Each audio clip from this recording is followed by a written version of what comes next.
नमस्कार दोस्तों, बिंदास बातें में एक बार आप सबका फिर से स्वागत है। आज की चर्चा कल अचानक मेरे बेटे से बात हो रही थी और कुछ ऐसी चीज़ पे डिस्कशन हुआ तो मुझे मेरा दिमाग ठनका। मैंने कहा इस बात पे बात की जा सकती है। तो पहला तो ये कि कुछ दिनों से मेरे बेटे का मतलब जब उठे सवेरे उसका स्कूल जाने का मन ना हो कि नहीं स्कूल नहीं जाना, कोई बहाना बनाए जो मुझे पता चल रहा है कि वो बहाना बना रहा है। तो मंडे तो पब्लिक हॉलीडे थी तो कोई प्रॉब्लम नहीं हुई। ट्यूसडे मैं घर से काम करती हूँ तो ट्यूसडे उसने बहाना बनाया तो मुझे लगा रहे कुछ गड़बड़ है, पर कैसे तो भी चले गए स्कूल। वेंसडे चूँकि मैं काम पे जाती हूँ तो वेंसडे उन्होंने फिर से उठकर बहाना बनाया तो हमको लगा रहे ले भैया। अब मैं ऑफिस में थी, कह रहे हैं तबीयत ठीक नहीं, तो हमने कहा चलो ठीक है कोई बात नहीं, पर मुझे पता था कि कहीं कुछ बैकग्राउंड में कुछ और चल रहा है। तो फिर कल जब वो वेंसडे तो वो गए नहीं, थर्सडे जब वो स्कूल से वापस आए तो यूं ही मैंने कहा चलो बात की जाए, क्योंकि कई बार नहीं होता कि बच्चे भी प्रोक्रेस्टिनेट बहुत ज़्यादा करते हैं ना, हर चीज़ को टालते हैं। कई बार बहुत ज़्यादा लोड हो जाता है और जब ज़्यादा लोड हो जाता है तो उस पर काम ना करके वो छोड़ छाड़ के बैठ जाते हैं। ऐसा ही कुछ मुझे महसूस हो रहा था शायद उसके साथ। तो मैंने कहा भैया आओ ज़रा बात करी जाए। तो जैसे लड़कों की आदत होती है वो डिस्कशन या बातचीत में ज़्यादा बिलीव नहीं करते, which is a very sad part actually, क्योंकि बात करके ही तो बात बनती है या बात करने से ही तो सोल्यूशन निकलता है चीज़ों का। और वही लड़के जो हैं, आदमी जो हैं, ये लोग वो बात नहीं करते एंड उससे अगेन दूसरी प्रॉब्लम्स शुरू हो जाती हैं। क्योंकि औरतों का क्या है कि लगता है उनको कि भाई बात कर ली जाए, सब सलट जाए, सब समझ जाए तो फिर आगे बात बढ़ जाए। वो उनके साथ होता नहीं है, तो बहुत विचित्र है। तो एनीवेज मैंने बुलाया, मैंने कहा चलो बात की जाए। तो कह लें कि नहीं आई प्रेफर नॉट। और मैंने कहा ना बेटा, अगर कोई तकलीफ़ है, बात नहीं करोगे तो मैं सोल्यूशन कैसे दूंगी, और सोल्यूशन नहीं दूंगी तो फिर तुम वहीं परेशान रहोगे ना। हो सकता है वो इतनी बड़ी कोई प्रॉब्लम हो भी ना। फिर मैंने उसको पूछा कि भाई क्या चक्कर था, क्यों नहीं गए तुम पिछले 2 दिन से स्कूल, क्यों नहीं गए 2 दिन से नहीं, मतलब क्यों बहाने बना रहे हो स्कूल जाने के लिए। Something is wrong, something is just not right. क्या बहुत सारा होमवर्क है, कुछ असेसमेंट है जो तुमने नहीं किया, या कोई टीचर है जिसने कोई होमवर्क दिया था तुमने नहीं किया, क्या हुआ है। तो उसने कहा कि कोई एक असेसमेंट हुआ था, उसमें उसके मार्क्स अच्छे नहीं आए। साइंस का कोई असेसमेंट था, उसमें उसके मार्क्स अच्छे नहीं आए। हमने कहा ओके इज दैट ऑल। कहने लगा कि हाँ that's a big part of it, क्योंकि भाई वही है ना कि एक्सपेक्टेशंस अपने इससे बहुत ज़्यादा होती हैं। मैंने कहा कैसे, ऐसा तो कभी तुम्हारे साथ होता नहीं कि तुम्हारे मार्क्स ख़राब आए, तो ऐसा कैसे हो गया। कहने लगा कि क्योंकि I was just not bothered to study. मैंने कहा अच्छा चलो ठीक है कोई बात नहीं, हर वक्त अच्छे मार्क्स आए ज़रूरी नहीं है, कभी कभार ख़राब मार्क्स भी आए तो कोई बात नहीं यार, आगे बढ़ो, उससे कोई फ़र्क नहीं पड़ता। तो फिर कहने लगा कि अम्मा स्कूल जाने की इच्छा नहीं होती, बिल्कुल मन नहीं होता, कोई चीज़ नहीं अच्छी लगती। अच्छा उनके सब्जेक्ट सिलेक्शन का टाइम आ रहा है, तो कहने लगा कि मुझे पढ़ाई में बिल्कुल मन नहीं लगता। मैंने कहा कि 2-3 चीज़ें होती हैं। एक चीज़ ये होती है कि जब मन नहीं लगता पढ़ाई में तो कारण उसका ये भी हो सकता है कि तुम्हें कुछ समझ में नहीं आ रहा है, इसलिए कोई चीज़ पसंद नहीं आती है। दूसरा ये भी कारण हो सकता है कि जेन्युइनली आपको कोई पढ़ाई में मन नहीं लगता, क्योंकि कई बार क्या होता है चीज़ें जब बहुत ज़्यादा हो जाती हैं और आपके हाथ से छूट जाती हैं, कंट्रोल में नहीं रहती, तो आप उस चीज़ को नापसंद करने लगते हो। वही चीज़ अगर आपके कंट्रोल में हो और आपको समझ आ रहा है आप क्या कर रहे हो, तो आपको चीज़ ईजी और अच्छी लगने लगती है। नहीं कहते practice makes a man perfect, exactly. तो कोई भी चीज़ कठिन तभी तक होती है जब तक हमें पता नहीं होता उसके बारे में, या तभी तक होती है जब तक कि हम उसको सॉल्व नहीं कर लेते। जब एक बार कर लेते हैं तो फिर वो कठिन भी नहीं रहती और उसके साथ जो जुड़े नेगेटिव थॉट्स थे वो भी चले जाते हैं। तो मैंने उसको यही बोला, कहते हाँ शायद यही कि मैं कर नहीं रहा हूँ। हमने कहा तो क्यों है ऐसा राजे, और ऊपर से यही नहीं उसके अलावा उनको और भी कई जगह इन्वॉल्व होना है, सॉकर कहीं ज्वाइन कर लेना है, ये भी कर लेना है, जिम भी ज्वाइन करना है, ये भी करना है, वो भी करना है। तो हमने कहा Raji doesn't it look as if you are stretching yourself, मैंने कहा तुम कुछ ज़्यादा ही ओवर कमिट नहीं कर रहे हो? मैंने कहा सॉकर क्यों ज्वाइन करना है? You got the gym. Soccer से तुम्हें कोई ऐसा तो है नहीं कि तुम्हारा उससे कुछ बेस्ड है कि तुम्हें कुछ, स्कूल में तुम सॉकर ऑलरेडी खेलते हो, तो अभी तुमने इस टाइम छोड़ा था तो वापस अगर ज्वाइन करना है तो क्या पर्पस है उसका? खेलेंगे बस फॉर फन। मैंने कहा फन के लिए स्कूल है, तुम्हारा जिम, जो again now you have to prioritize things कि how many things can you do in one way. क्योंकि अगर कोई चीज़ तुम ज्वाइन करते हो तो उसके साथ उसके खुद के कमिटमेंट्स, उसके साथ उसकी रिस्पॉन्सिबिलिटीज आती हैं। सिर्फ ज्वाइन कर लेने से कुछ नहीं होता। पैसा तो जाता है वो तो एक तरफ, बाकी चीज़ें भी बहुत ज़्यादा ऐड होती हैं कि आपने भाई ये भी ज्वाइन कर लेना। नहीं होता, हम ओवर कमिट कर जाते हैं चीज़ों को कि भाई इनको भी बुला लिया, उनको भी बुला लिया, फिर चारों तरफ भाग रहे हैं कि एक ही दिन में हम सब चीज़ें एडजस्ट करना चाहते हैं। It becomes really hard. तो फिर हमें प्रायोरिटाइज करके कुछ चीज़ें काट देनी चाहिए सोशलाइजिंग से, या कुछ चीज़ें ऐसी कि जब हम घर पे शांति से बैठ सकें या अपने आप पे थोड़ा कॉन्सेंट्रेट कर सकें। तो मैंने वही उसको बोला, हमने कहा तुमको लगता है देखो तुम 2 दिन जॉब करते हो, फिर ट्यूशन है तुम्हारा, फिर स्कूल तो है ही, उसके अलावा तुम्हारा जिम भी है, फिर तुम सॉकर ज्वाइन कर लोगे। Don't you think you over committing yourself? Plus तुम्हारे assessments, assignments, they are not going to stop. Year 10 है, ईयर 11 से तो और बढ़ जाएगा।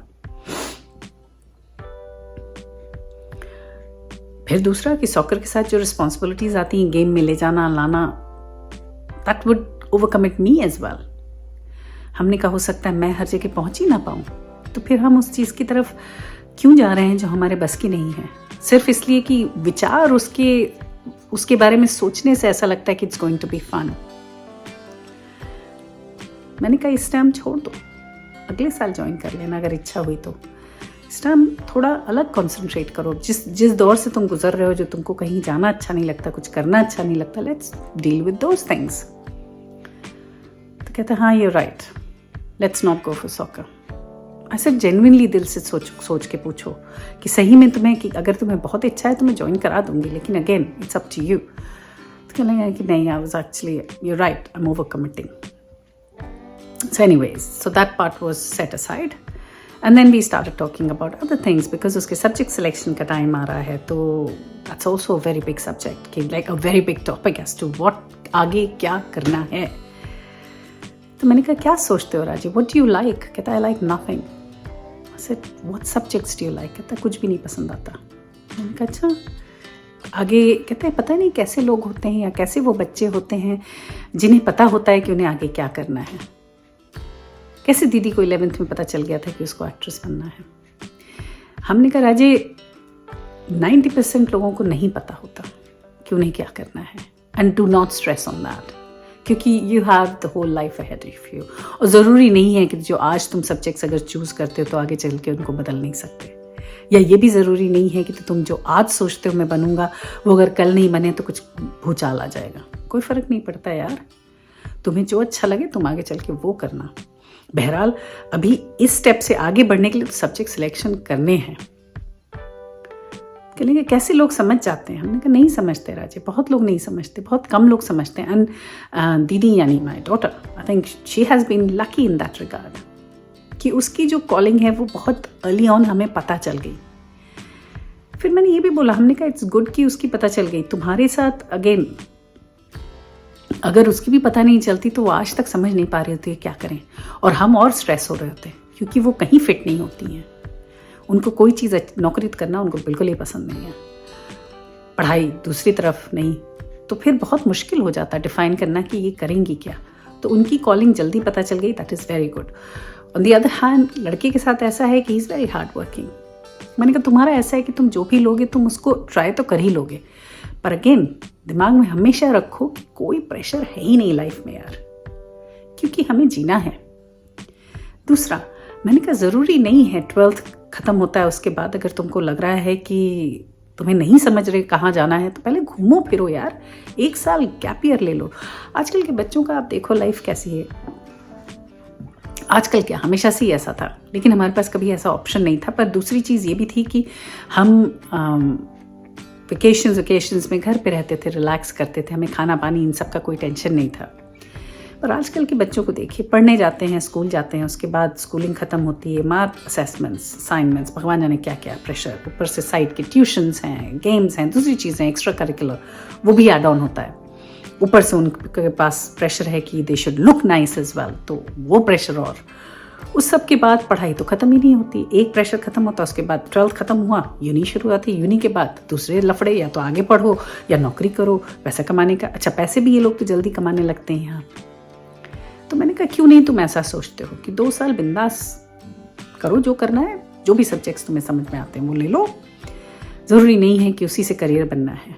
आगे चल के चेंज करने का मन हो तो चेंज कर लेंगे यार, लेकिन अभी तो सोचना पड़ेगा कि जो चीज़ें थोड़ी थोड़ी पसंद है, कुछ भी नहीं पसंद बिल्कुल, उनमें से जो थोड़ा बेहतर लगता है उसको लेके काम चलाएंगे।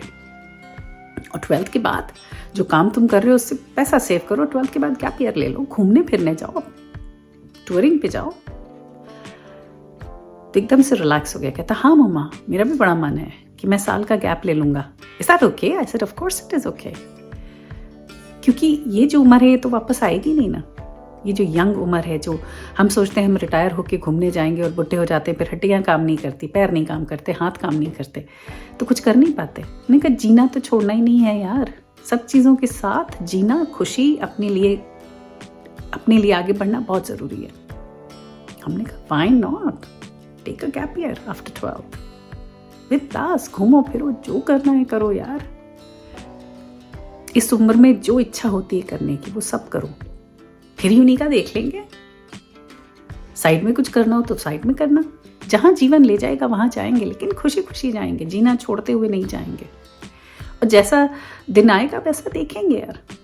कहता है कि मम्मा, मैंने कहा देखो, अगर मैंने अपना एग्जाम्पल, मैं हर चीज़ में एग्जाम्पल देती रहती हूँ, तो मैंने कहा देखो हमारे कोई फ्रेंड्स हैं, उनके बच्चों की बात करी। हमने कहा देखो उसको पता नहीं था, जब तक वो साइंस कर रहा था उसको बहुत इरिटेशन था, पर जैसे ही उसको अपना मिल गया subject and he started doing that, he excelled. Exactly, कह ले जैसे तुम सेटल हो। हमने कहा राजा मैं सेटल नहीं हूँ, अगर देखा जाए तो मुझे तो करियर में ये नहीं करना था जो मैं कर रही हूँ, so I am not, but then I don't have an option at this point, क्योंकि अगर मैं कमाऊंगी नहीं तो घर कैसे चलेगा। ऐसा तो है नहीं कि मैं छोड़ छाड़ के बैठ सकती हूँ। हमने कहा तो वो स्थिति में तुम क्यों आओ, तुम अपने जीवन को पहले से ही ऐसा डिज़ाइन करो कि खुशियाँ हमेशा रहें, खुशियाँ हमेशा प्रायोरिटी में रहें, बाकी चीज़ें सेकंड, थर्ड, फोर्थ। तो थोड़ा रिलैक्स हो गया। फिर कहता है, फिर एक बहुत ख़ास चीज़ उसने बोली जिससे मेरा दिमाग ठनका, जिस पे शायद मैं नेक्स्ट वीक बात करूँ। थोड़ी टॉपिक छोड़ देती हूँ, या कोशिश करूँगी आप अपने विचार उसके बारे में हम पेश करें, अगर कमेंट करें तो अच्छा होगा। कहा कि मम्मा, I wouldn't mind to be a house husband. अगर मैं हाउस हस्बैंड रहा जीवन में तो मुझे कोई तकलीफ नहीं होगी उससे। Why is that not an option for me? ऐसे किसने कहा नहीं है यार, है ऑप्शन, ऑफ कोर्स ऑप्शन है, क्यों नहीं है ऑप्शन? अगर तुम्हें हाउस हस्बैंड, तो फिर बात वही आई ना कि जब हम इक्वालिटी की बात करते हैं, जहाँ हम ये कहते हैं कि औरतें घर से बाहर जाएं, काम करें, उनको ये राइट होना चाहिए, तो आदमियों के पास भी ये राइट होना चाहिए कि अगर उनकी इच्छा नहीं है तो वो ना करें। अगर उनका पार्टनर इतना कमाती है जो घर चल सकता है और सब कुछ हो सकता है मैनेज, तो हस्बैंड्स घर बैठे, घर का देखभाल करें, अच्छे से करें जैसे औरतें करती थी या करती हैं, डबल जॉब करती हैं। तो अगर हाउस हस्बैंड्स हैं तो क्यों नहीं? अगर लड़की ऐसी पोजीशन पे है कि उसके पास वक्त नहीं है घर के लिए, तो अगर हस्बैंड वो स्पेयर कर सकता है तो क्या बुराई है यार? अगर उसकी इच्छा है काम ना करने की तो ना करे, कुछ घर से काम करने की हो तो वो करे, तभी तो रियल सेंस में इक्वालिटी होगी ना। हमने कहा क्यों नहीं कर सकते हो, तुम हाउस हस्बैंड बन सकते हो, ऑफ कोर्स। अगर उस तरफ तुम जाओगे तो तुम्हें वैसी ही लड़की खोजोगे, तुम वैसे ही रहोगे। तो डिस्कशन के बाद कहता है, now it seems a bit, I feel a bit okay. कहते कि आई थिंक जो मैं प्रोक्रेस्टिनेट कर रहा था वो थोड़ा मैं कोशिश करूँगा वापस से। मैंने कहा कंट्रोल में आ जाओ, बस कंट्रोल ले लो अपनी लाइफ का, बाकी कुछ नहीं। हर सब्जेक्ट को उठाओ और दन करके पढ़ डालो, क्योंकि कैपेसिटी तो है। तो कहता है यस। अच्छा लगा उससे बात करके और उसको अच्छा लगा हल्के होकर। कहने का मतलब ये है कि हर बच्चा हर दौर में किसी किसी कठिनाइयों से गुजर रहा होता है। तो हम माँ बाप का काम क्या है कि उसको समझना। अगर उसने शट डाउन कर दिया है तो आप ना शट डाउन कर दें। कई बार क्या होता है कि बच्चे जवाब नहीं देते, कंधे उचका के चले जाते हैं, तो हमें लगता है बेकार टाइम वेस्ट, बात तो करते नहीं है तो हम क्यों टाइम वेस्ट करें। लेकिन अगर आप परसिस्टेंट रहेंगे और अच्छी तरीके से पेश आएंगे बच्चों से, क्वेश्चंस ठीक पूछेंगे, शायद open ended questions, direct attacking questions नहीं, तो शायद कम्युनिकेशन बेटर होगा और शायद उनकी ज़िंदगियाँ और आपकी ज़िंदगियाँ भी बेहतर होंगी और वो शायद उतने टेंस नहीं होंगे, क्योंकि प्रेशर तो बच्चों पे बहुत है, इसे तो हमें एक्नॉलेज करना पड़ेगा। तो शायद उतना प्रेशर नहीं हो उन पर, वो थोड़ा शायद रिलैक्स्ड रहे और जब रिलैक्स्ड होंगे और खुश होंगे तो बेहतर परफॉर्म करेंगे ऑलवेज। चलिए आज के लिए सिर्फ इतना ही, अगले हफ्ते फिर मिलेंगे किसी और बात, किसी और चर्चा के साथ। तब तक के लिए आप देखते रहिए बिंदास बातें। सी यू, बाय बाय।